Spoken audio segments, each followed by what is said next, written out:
Fermerët protestuan këtë martë përpara Ministrisë së Bujqësisë duke kundërshtuar skemën e re kombëtare për bujqësinë.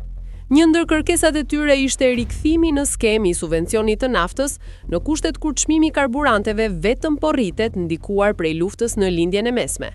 Fermerët sjellin si shembull jahtet që furnizohen me naftë në portet shqiptare për shkak se ata nuk tatohen si konsumatorët brenda vendit. Në vitin 2021, qeveria propozoi që për herë të parë nafta për mjetet lundruese turistike të taksohej me 65 lek për litër. Pas shumë diskutimeve në komisionet parlamentare asoko, u vendos që taksa të ulej në 40 lek për litër. Pra jahtet furnizohen me naftë që përbëhet nga çmimi real i karburantit plus taksa prej 40 lek për litri. Kjo tarif është në fuqi prej vitit 2022 dhe është pjesë e ligjit për taksat kombëtare. Pra jahtet nuk paguan as akciz, as TVSH dhe as tarifa të tjera, veç kësaj tarife prej 40 lekësh. Ndërsa sot në tregu shqiptar, taksat përbëjnë më shumë se 50% të çmimit të naftës.